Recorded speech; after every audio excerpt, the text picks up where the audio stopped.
Hi అండి, అందరికీ నమస్తే.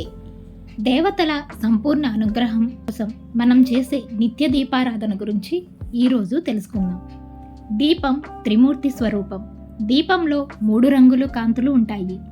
దీపంలోని ఎర్రని కాంతి బ్రహ్మదేవునికి, నీలి కాంతి శ్రీ మహావిష్ణువుకి, తెల్లని కాంతి పరమేశ్వరునికి ప్రతీక.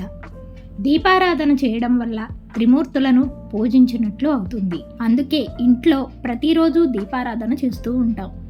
ఇంట్లో ఉదయం సాయంత్రం దీపారాధన చేయడం హిందూ సాంప్రదాయం. ఇంట్లో 2 పూటలా దీపారాధన చేస్తే ఐశ్వర్యదాయమని ధార్మిక గ్రంథాలు చెబుతున్నాయి. దీపం తేజస్సుకు ప్రతీక.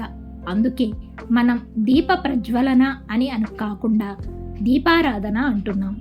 అలా అనడంలోనూ ఒక పరమార్థం ఉంది. దీపాన్ని వెలిగించాలని అని కాకుండా దీపాన్ని పూజించండి అని మన పెద్దలు చెప్తున్నారు. ఏ ఇంట్లో అయితే నిత్య దీపారాధన ఉంటుందో ఆ ఇంట్లో సకల దేవతలు కొలువై ఉంటారని ప్రతీతి.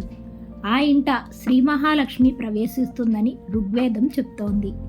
గృహస్థు ధర్మం ప్రకారం సూర్యోదయానికి ముందే నిద్రలేచి అభ్యంగన స్నానం ఆచరించి దేవుడి ముందు దీపారాధన చెయ్యాలి. అలాగే సూర్యాస్తమయంలోనూ కూడా దీపారాధన చెయ్యాలి. దైవ సన్నిధిగా భావింపబడే పూజ గదిలో దీపం వెలిగించాలి. నిర్మలమైన మనస్సుతో భగవంతుడిని ధ్యానించాలి. పూలు ఫలాలు నైవేద్యంగా సమర్పించాలి. పండ్లు సమర్పించే స్తోమత లేని వారు పటికి బెల్లమైన నివేదించాలి.